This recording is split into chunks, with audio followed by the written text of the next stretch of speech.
I don't think I would have gotten out.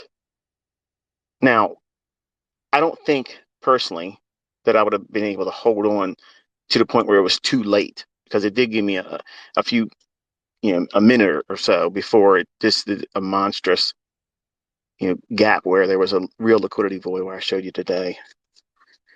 But that would have been painful. Not that much money. I mean, money's money, but it would have been a bruise to my ego because my son was sitting next to me, and I was literally telling him, "Watch, this is what's going to happen. It's going to go up here. I'm going to buy it. I'm going to sell short, and I'm going to write it down to the 35.70 I talked about on Monday." Okay, so that was our objective for the week.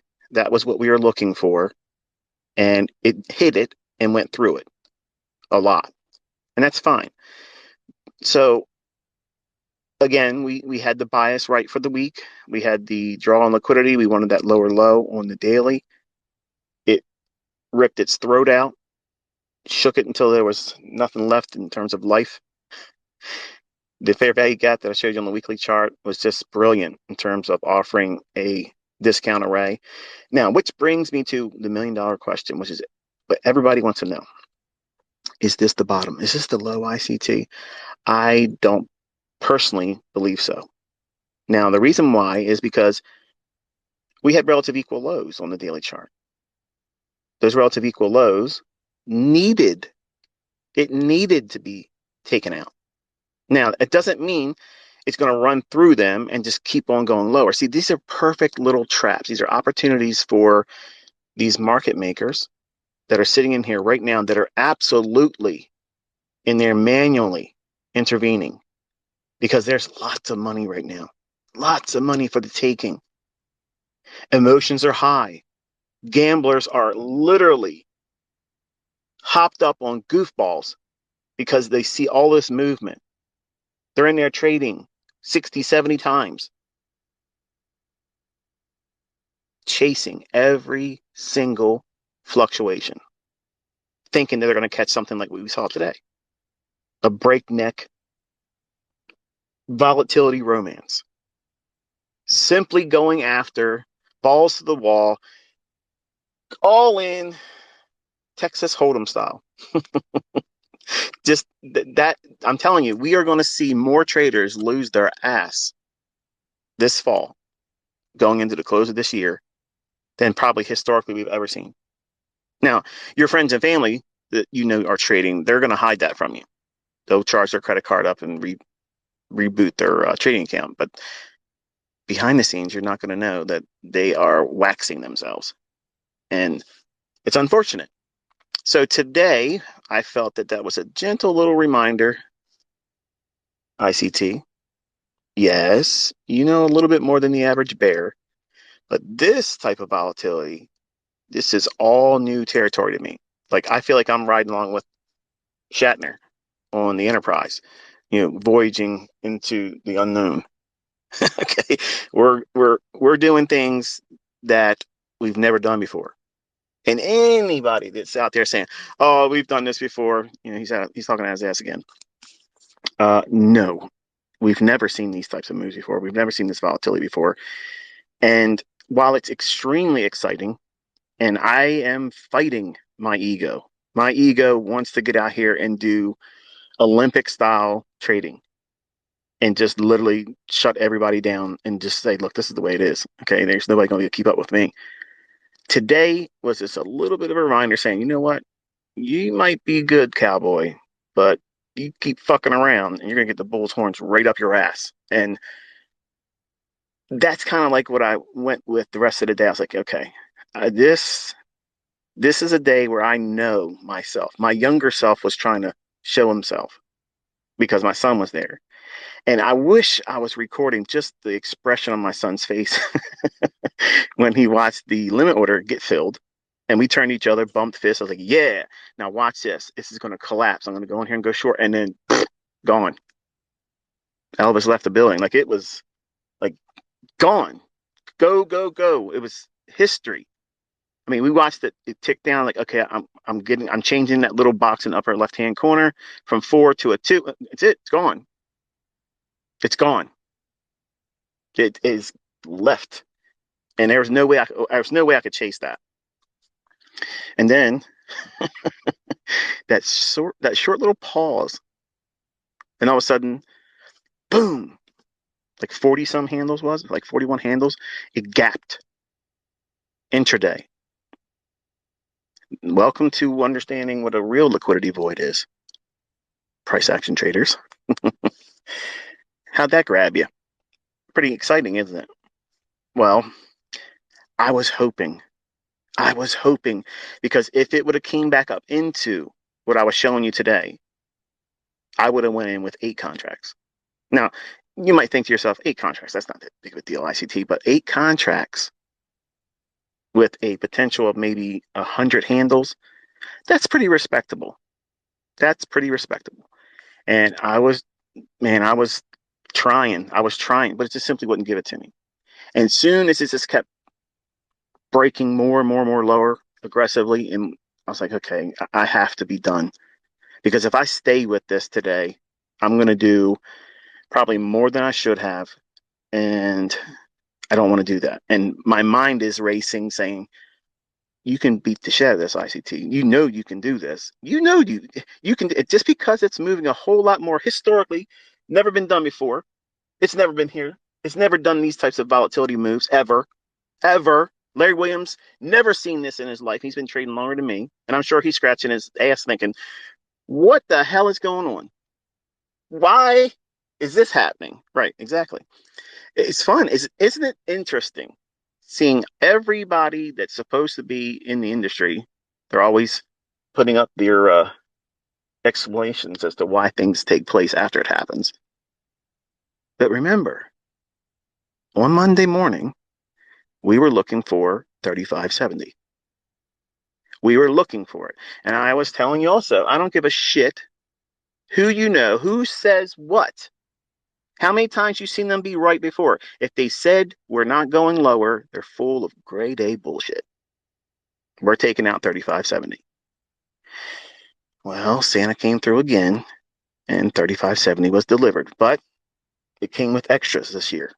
Okay, it came with a whole lot more, and went all the way down to the weekly fair value gap, which essentially is the main draw on that 3,400. And you're probably looking at that today and thinking, wait a minute, it's not even at 3,400. Well, 3,400 is a big figure. And I still think that is in contention for the next wave lower if we can sell off. Now, tomorrow we have 2 economic drivers. We have 8:30 in the morning and we have 10 o'clock in the morning. So it's Friday. I'm not holding out for any one particular direction over the other. We did a lot of movement today. I personally am done. Like, I'm not trying to do anything else. I'm at 34,000 for the month. I'm not trying to do anything more, and I've not taken a great deal of size on any of the positions. So the largest position I had on was, I believe it was 12 contracts. Well, it's not even an entire month. It's only what, the 13th. So you take the weekends out of that. It's not been much at all. So we are in that territory I mentioned, that we would be seeing crazy volatility, and we are off the charts. And it's exciting to be seeing it. I'm glad to be alive during this time and being able to participate in it. But now, since I got a taste of it today, yeah, the 25, 30 contracts pyramiding up, that type of thing, I just don't have it in me, folks. I got to be honest with you. These markets are moving at a pace that are admittedly very intimidating, even for me. Like, I know if I make one error, one misjudgment, one in these types of moves, man, no, I just can't allow that. I can't allow myself to go through that. So I have to lean back on the tools and rules that I give you, and trusting that it'll serve me well. And then, I'll be fine by the end of the year. I'll obviously be fine, and I'll get my roses and such. But the point is, this volatility can sweet talk you, serenade you like a siren. Okay. These mythical creatures that inhabit the rocks, the jagged rocks out in the sea. They uh, they were written about many times in folklore and books.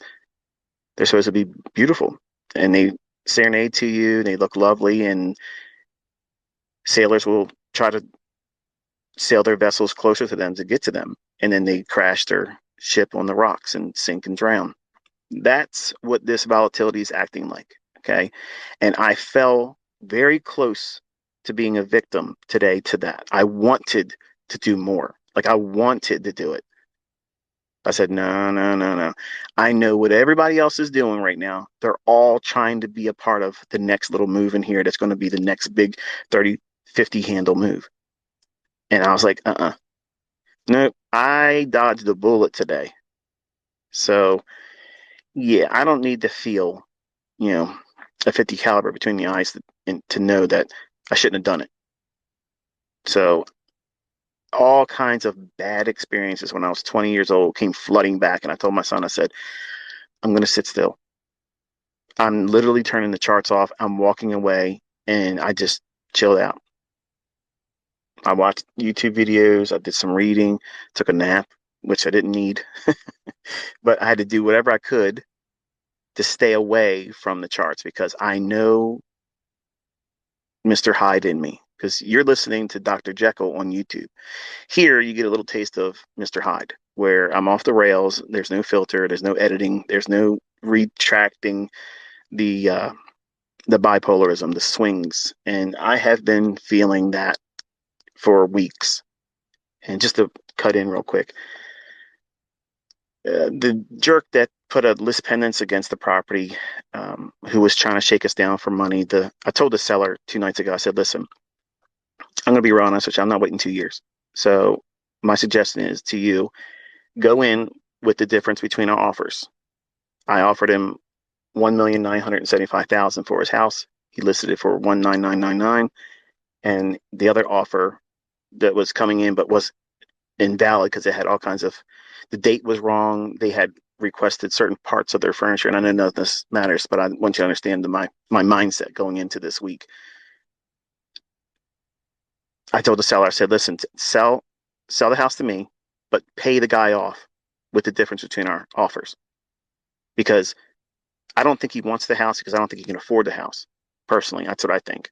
But he was working on this property to wait until somebody came on the contract. And then he falsely said that, I had a deal, knowing full well someone was trying to do $2 million in property. They don't want to wait around this environment because they know that property values as the buyer, I want to get it now. As the seller, he's thinking, I got to get it while the market's hot because I don't want to see it drop down in valuation. So he went out and asked him through his lawyer, said, what do you want? Do you want to buy the house? He goes, no, give me $48,200, which was a weird number. And I did some research, found out he has $30,000 on another property, and his lawyer fees is $12,000, and the $200 is the fee that they use to put the list pendants in. So the lawyer made $12,000, and he's getting $30,000, which is his deposit he put down on another property. So yeah, I can do my own sleuth work too. But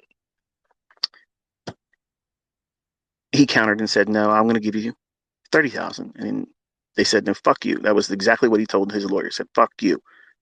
It's okay. 35,000 or fuck you. We'll see you in court. We're going to lose the sale on Monday to the Huddlestons. And that brings me damages. And you're fucked. We go to court, you're fucked because you falsely clouded the title. And they said, we'll take it. So Friday, their lawyer, sleazebag, Saul,